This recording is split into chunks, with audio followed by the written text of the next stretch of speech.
weakness of Filipino character. Sige, pag-usapan natin yan in today's video. Ano po? O first on the list, yung tinatawag natin na colonial mentality. Pag sinabi natin colonial mentality, ito yung pananaw or kaisipan na mas orig, mas maganda yung gawa sa ibang bansa kaysa yung mga gawa dito or produkto dito sa Pilipinas. O isang maganda example niyan o sa mga gadgets na lang natin, sa mga cellphone. Ano yung mga cellphone natin, mga iPhone, Samsung, Huawei, Vivo, Oppo, di ba lahat ng mga gadgets na yan gawa sa ibang bansa. Ano? So, weakness siya kasi instead na tangkilikin mo yung sarili natin, mas pinapatronize mo yung gawa sa ibang bansa. O, panunood na lang ng mga American movies, Korean dramas. O, another example pa yun ng colonial mentality. Ano? Pangalawang weakness ng Filipino character, yung tinatawag natin na lack of initiative. Pag sinabing lack of initiative, ito yung hindi ka gagalaw kung hindi walang nag-uutos sa iyo. Ano? So, ang tawag doon ay lack of initiative. Isang magandang halimbawa niyan sa bahay na lang, 'di ba? Pagkatapos kumain, ano? So, pagkatapos kumain, maghuhugas na. Oh, pero magtitinginan mo na yan. Sino maghuhugas? Ay, hindi pwede ako maghugas. Naghugas na ako kanina umaga. Yung iba naman, si kuya naman, si ate naman. Di ba? Kulang sa initiative. Ano? Third weakness ng Filipino character ay lack of self-reflection. O pag sinabing lack of self-reflection, yung puna ka ng puna sa iba, pero hindi mo nakikita na may kapuna-puna din sa sarili mo. Ano? O kaya nga 'di ba, dapat ang title ng subject hindi understanding the self, 'di ba? Kasi di mo naman naintindihan ang sarili mo. Dapat ang title ng subject understanding the other's self. Kasi minsan mas kabisado pa natin yung buhay ng ibang tao ano kaysa sa buhay natin. Ano? So that is lack of self-reflection. So baguhin po natin 'yan, bago tayo magsalita ng masama sa iba or magpuna, dapat tingnan muna natin from our own perspective kung okay ba tayo. Ano? Fourth, extreme personalism. So, isa daw yan sa mga weakness ng Filipino character, yung pinipersonal ang mga bagay-bagay. Ano? O isang magandang halimbawa niyan, nung nakaraan lang na eleksyon. So, sure ako sa barangay nyo, meron pa rin dyan hindi nagpapansinan dahil yung isa panalo sa eleksyon, yung isa naman natalo. Ano? Pinipersonal. Mali ang ganun. Dapat professional lang. Sa araw ng eleksyon, may mag-aaway kayo. Pero kapag tapos na, dapat kalimutan na. Kasi ang iba dyan, magkukumpadre lang naman, magkukumare. Pero dahil sa eleksyon, nabahira, nag-aaway na tuloy. Extreme personalism. Next one, number 5, isa daw sa mga weakness natin, ang extreme family-centeredness. Ano ibig sabihin nun, sir? Actually, sa first video natin, napag-usapan natin na ang family orientation, for family-oriented, isa sa mga positive characteristics. Ano, maganda na may pagmamahal ka sa pamilya mo. Siyempre, isa yan sa mga traits na gusto natin. Family-oriented ka dapat. Kaya lang, too much love will kill you. Too much love to your family is dangerous. Lahat naman ng bagay na sobra ay nakakasama. Yung sobrang pagmamahal pala sa pamilya ay pwede maging negative.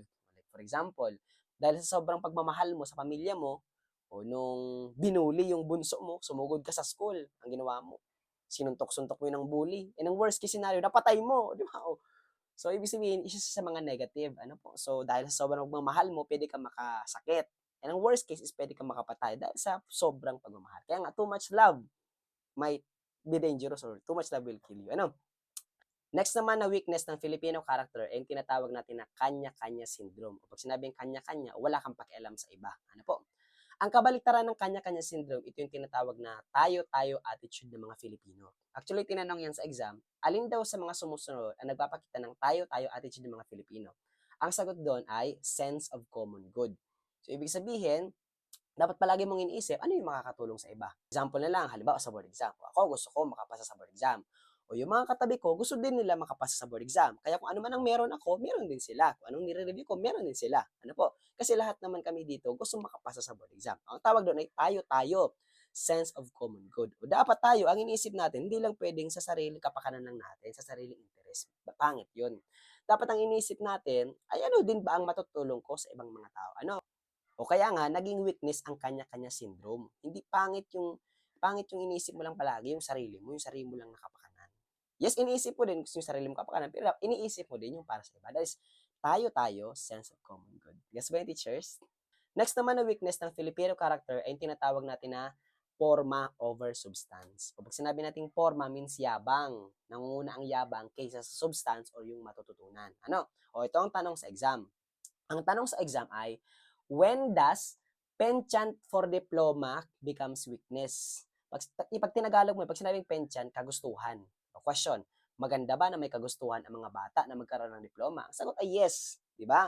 O kaya lang ang tanong doon is, kailan daw naging kahinaan ang kagustuhan na magkaroon ng diploma? O naging kahinaan yun, ang sagot doon ay forma over substance. Naging kahinaan ng kagustuhan ng pagkakaroon ng diploma kapag inuuna mo yung forma or yung yabang kaysa sa matututunan o yung substance. For example, tinanong yung bata, "Boy, ano po yung gusto mong maging kurso sa kolehiyo?" Sabi ng bata, "Ay, ang gusto ko sa kurso sa kolehiyo, abogado, para astig." Joke lang. Ayoko ng mga pipitsuging mga kursong 'yan, o 'di ba? So ayaw niya daw ng mga pipitsuging mga kurso, o 'di ba? Maganda sana yung bata may penchant for diploma. Gusto niya magkaroon ng diploma, makatapos din. Kaya lang pangit 'yun kapag gusto mo palang magkaroon ng diploma kasi pangyayabang mo lang sa iba, 'di ba? Forma over substance, weakness siya, ano po. So pangit yung medyo pangit yung mayabang talaga, ano. Dapat low-key lang tayo, maging mapagkumbaba lang tayo lagi, ano po. Next naman na weakness ng Filipino character ay tinatawag natin na backstab or betray, yung nagtatraydor. Ano po, yung nagtitiwala ka kapag nasa harapan, pero kapag hindi ka nakaharap, nasa likod na itinatraydor ka na pala. Ano? Isa daw yun sa mga weakness ng Filipino character. Next naman, na weakness ng Filipino character, yung tinatawag natin na crab mentality. O pag sinabi natin crab mentality, ito yung hilahan.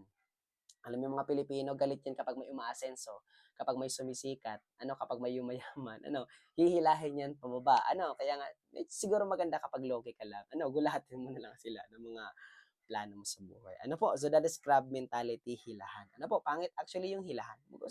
Gusto natin hilahan pataas. Ano po, ayaw natin ng hilahan pababa. Ano, next one, number 10, yung tinatawag natin na lack of discipline. Kulang daw sa disiplina ang mga Pilipino. Ano, totoo ba yun? Kulang ba sa disiplina ang mga Pilipino? Siguro kampante lang kasi tayo kapag nasa Pilipinas, di ba? Pero kapag nasa ibang bansa tayo, grabe yung disiplina natin kasi ayaw nating ah, maka maka-violate sa mga rules, regulations, policies, and laws kapag nasa ibang bansa. Ano, kulang daw sa disiplina yung mga Pilipino. Ano? So, those are the weakness of Filipino character. Ano? So, sana po nakatulong yung video ni Sir Nestor about the weakness of Filipino character. Kung nakaabot ka sa parte ng video ito, paki-like naman ng video and then pa-comment naman kung taga saan ka para alam ko kung saan na na-reach ng video ito. Yun lang. Thank you very much everyone and God bless. Bye-bye.